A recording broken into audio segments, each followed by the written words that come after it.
Welcome to the class of business studies. And in last session, we completed debentures. Debentures are one of the ways through which owner can collect his funds through borrowed methods. Borrowed funds होते हैं बच्चे, borrowed funds जो आप public से नहीं, खुद से नहीं, बोरो करके उनको कलेक्ट करते हो और उसके बाद कुछ टाइम बाद आपको उनको रिपे करना ही होता है, क्योंकि वो एक तरीके से डेट है, जो स्टैंडिंग डेट है उसको आपको टाइमली रिपे करना ही है. Now next part of borrowed funds is loans from the commercial banks. As you can see, we will study what are the loans. और loans जो होते हैं वो commercial banks और financial institutions से हमें मिलते हैं. हम general public से ये money collect नहीं कर सकते, जैसे हमने debentures में collect करी थी ना, general public से, और public को फिर हमें repay करना था. But loans ऐसा है जिसको आप banks और financial institutions से लेते हो. अब हम पढ़ेंगे कि लोन्स की क्या फॉर्मेलिटीज है, लोन्स में क्या ऐसे फीचर्स है जो इसको दूसरे तरीके के फंड से अलग करता है. So let's start today's topic. Loans are the part of dash funds, are the part of borrowed funds. जो बोरो किए जाते हैं वो फंड्स हैं. लोन के बारे में आई थिंक बच्चे every student is quite aware. What are the loan, जिसको आप एक अमाउंट, कुछ फिक्स्ड अमाउंट जो आप बैंक्स के पास जाकर लेते हो, और लोन तब लिया जाता है जब आपको रियली में कोई एक लाइबिलिटी है या कोई आउटस्टैंडिंग एक्सपेंडिचर है जो आपको तुरंत की तुरंत करना है. आपके पास अवेलेबल अमाउंट ऑफ फंड्स नहीं है और वो मनी ऐसी होती है जो आपको विद इन हैंड मिल जाती है और आपके तुरंत की तुरंत जो एक मनी का फ्लो है वो कांस्टेंट बना रहता है और आपके पास एक बैरियर, रुकावट नहीं आती. लोन के लिए कुछ फॉर्मेलिटीज हैं जो की जाती हैं. आपको जब लोन रिपे करना है तो फिक्स टाइम पीरियड के बाद करना भी पड़ता है, प्लस आपको इंटरेस्ट भी देना पड़ता है, राइट. साथ में इसमें ये भी है कि आपको कुछ अपना सामान एज अ सिक्योर्ड वे में सेफ्टी में दिखाना पड़ता है बैंक्स को. लाइक कह देते हैं ना, जिस सामान को हम गिरवी के तौर पर दे देते हैं, जैसे प्रॉपर्टी के पेजेस दे दिए, कोई मशीनरी के ऊपर हमने लोन ले लिया, कि कल अगर सपोज कीजिए जो पर्सन लोन ले रहा है वो रिपे नहीं कर पाता है, तो उसको जो उसने वो एसेट्स एज अ सिक्योरिटी में दिए थे, बैंक उनको सोल्ड करके अपना मनी कलेक्ट कर लेता है ना. जैसे सपोज कीजिए कि एक पर्सन ने अपना मनी लोन लेना था, तो उसने अपने एक प्लॉट के जो भी डॉक्यूमेंट्स थे वो बैंक को दे दिए. तो कल अगर वो person is not in that condition to repay that loan, तो बैंक जो है उस प्लॉट को बेच के अपना पैसा ले लेता है. यही होता है loan. Same is the thing in case of business companies we will study. So it's the part of borrowed funds. Now loan is that money, ये एक तरीके की वो मनी है which is given by any institution, या तो इसको कोई इंस्टीट्यूशन देते हैं या फिर बैंक्स देते हैं. और किसको दिए जाता है? To the other person. So one thing you see कि बोरोड फंड्स हैं, मनी मिलती है जो कि आपको किसी इंस्टीट्यूशन या बैंक के पास जाकर मिलती है. Now it is borrowing of money for specific period of time. आप कुछ टाइम के लिए इनको लेते हो, लोन को लेते हो, है ना. जैसे कि अगर आपको शॉर्ट टर्म लोन चाहिए तो आप ले लेते हो लाइक 6 मंथ्स के लिए, आप ले लेते हो 1 ईयर के लिए, 2 ईयर्स के लिए, और कई बार आपको लॉन्ग टर्म चाहिए तो 5 ईयर्स के लिए, 10 ईयर्स के लिए. वो हर बैंक के अपने रूल्स हैं, हर तरीके का लोन अलग अलग है. Okay. Now loan is returned with principal dash and dash. Principal amount means जितनी अमाउंट का आपने लोन लिया है वो अमाउंट प्लस आपको इंटरेस्ट. जैसे कि हमने डिबेंचर्स में देखा था ना कि आपको डिबेंचर्स जो अमाउंट है वो भी अलोंग विद इंटरेस्ट देनी है. सेम वे में लोन में जो अमाउंट है और जो इंटरेस्ट है उन दोनों को पे करना पड़ता है. एक एग्जाम्पल लेते हैं. सपोज कीजिए आपने 1 लाख का लोन लिया है, ठीक है. 1 लाख का लोन लिया आपने फॉर 1 ईयर, और 1 ईयर के ऊपर आपका सपोज कीजिए इंटरेस्ट लग रहा है 5% पर, 5% पर एनम. तो यहाँ पर क्या होगा, आपको वो 1 लाख तो देना ही है, साथ में जो 5% मतलब पर एनम एक साल का 5000 बनेगा. 5000 ये इंटरेस्ट है, ब्याज है जो आपको देना होगा. 1 लाख प्लस 5000 आपको रिपे करने हैं, राइट बच्चे. ये आपकी अमाउंट बनेगी, 1 lakh plus 5000. Now see some important terms regarding the loan. क्या क्या इंपॉर्टेंट टर्म्स होती हैं लोन में, आपको किन बातों का पता होना चाहिए. As a student of commerce you should know, and the students who want to go in banking field, banking line में जो जाना चाहते हैं उनको तो इन बातों का मेजर ख्याल रखना ही चाहिए कि लोन जब आप किसी को देते हो तो ये टर्म्स तो आपको पता ही होना चाहिए. कैसे? First is your principal. What is principal है? Principal means the actual amount of money, जो आप एक्चुअल में लोन लेने जा रहे हो। जैसे यहाँ पर आपको एक्चुअल अमाउंट ऑफ मनी में कौन सा लोन दिख रहा है, दैट इज द प्रिंसिपल। ये 1 लाख आपका क्या है, principal amount of money, actual amount of money. The next is your interest rate.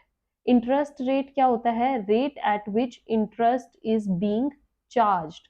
जिस रेट पर आपसे इंटरेस्ट लिया जाएगा उस रेट को क्या बोला जाता है, इंटरेस्ट रेट। अब इस एग्जाम्पल में देखिए इंटरेस्ट रेट क्या है, as you can see 5%, this 5% per annum is your interest rate. So इसमें लिखा भी गया है, नेक्स्ट देखिए, it is generally represented as per annum के तौर पर दिखाया जाता है। जैसे यहाँ पर मैंने आपको एग्जांपल दिया है 4% पर एनम लिखा है, यहाँ पर भी सेम यही दिया था आपको 5% पर एनम।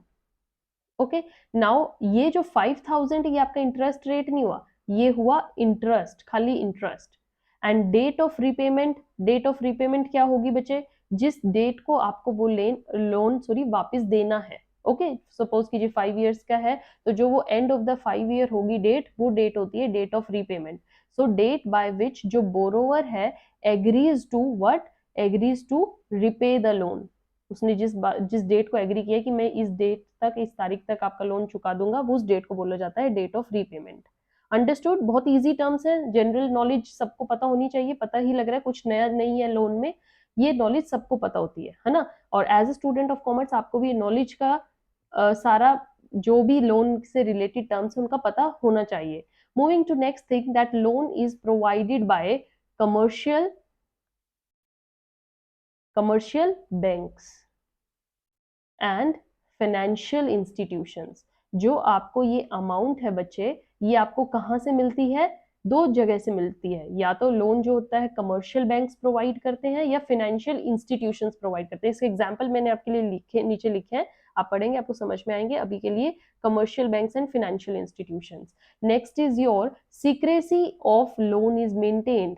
बैंक्स जो होते हैं अपने कस्टमर्स की जो भी पर्सनल इंफॉर्मेशन है, फाइनेंशियल इंफॉर्मेशन है, उसको हमेशा सीक्रेट बनाकर चलते हैं। वो आपके और आपके कस्टमर के बीच में ही होती है, बैंक और कस्टमर के बीच में होती है। That's why one of the best thing is that secrecy of loan is always maintained. किसी कोई थर्ड पार्टी आकर ये पता नहीं कर सकती किसी भी बैंक से कि इस पर्टिकुलर कस्टमर XYZ ने आपसे कितना लोन लिया है। okay, next is they are the dash source of finance, they are the flexible, जो ये लोन होते हैं ये फ्लेक्सिबल सोर्स होते हैं। फ्लेक्सिबल सोर्स ऑफ फाइनेंस क्यों, क्योंकि जो इसमें फंड्स हैं या जो अमाउंट है, फंड्स कैन बी इंक्रीज्ड और decrease.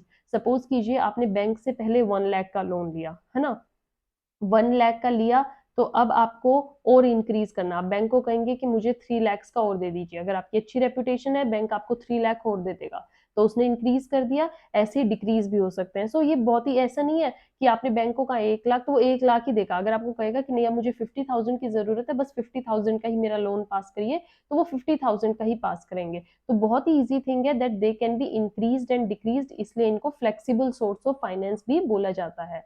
Moving to the next topic, that business में हैव टू कीप, क्या कीप, मैंने बोला था ना एज अ सिक्योरिटी या सेफ्टी के लिए आपको बैंक के पास कुछ रखना पड़ता है, ताकि उनको भी एक श्योरिटी हो कि कल अगर ये पर्सन हमारा लोन नहीं दे पाए तो हम यहाँ से अपनी मनी कलेक्ट कर सकते हैं।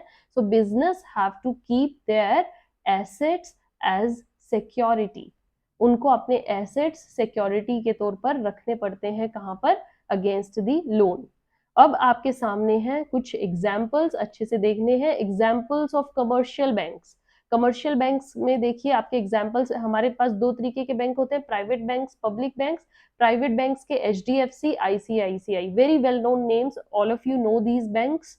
और पब्लिक बैंक्स कौन से हैं, SBI, PNB, मतलब ये बैंक्स ऐसे जिनके पास आप जाकर अपना loan amount in the business आप कलेक्ट कर सकते हो। ओके, फाइनेंशियल इंस्टीट्यूशंस हमारे कौन से होते हैं, ये आपको नए नाम देखने को मिलेंगे, SFCs, जैसे state financial corporation. Financial institutions बच्चे एक चीज देखिएगा, आपको both at state and central level देखने को मिलते हैं।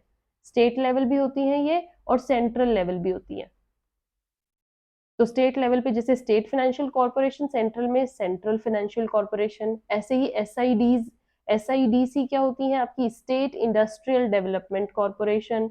Exim bank, export import bank. NABARD आपका बैंक आ गया, है ना, national bank for agricultural and research development. So these are the few financial institutions and commercial banks examples जहां से आप अपना लोन अमाउंट कलेक्ट करते हो. और ये एक तरीके का ऐसा वे है, ऐसा मेथड ऑफ बोरोड फंड्स है जहां से एक बिजनेसमैन अपने फंड्स, अपने बिजनेस फाइनेंस को कलेक्ट कर सकता है to provide stability in the business. Loans की जरूरत देखिए कहीं ना कहीं हमें फील होती है अगर हम अपने बिजनेस को कंटिन्यू मोशन में चलाना है. और बिजनेस अगर एक अच्छे वे में चल रहा है तो ये एक बर्डन नहीं होता. Loan are like a helping hand for every businessman, right. अगर आप टाइमली उनके पेमेंट करते हो, विद इंटरेस्ट फुली करोगे, तो आपकी क्रेडिबिलिटी बढ़ती है, कमर्शियल बैंक्स आप पर विश्वास करते हैं. और अगर आपको कल इन द नीड एकदम से फ्यूचर में ज्यादा अमाउंट के लोन की नीड है, तो commercial banks without any hesitation they provide, they are ready to help you in your emergencies, right? So with this our session is over. I hope you enjoyed today's session of these borrowed funds. In next class of business studies we will study another form of borrowed funds. Till then, keep enjoying, keep sharing. Thank you.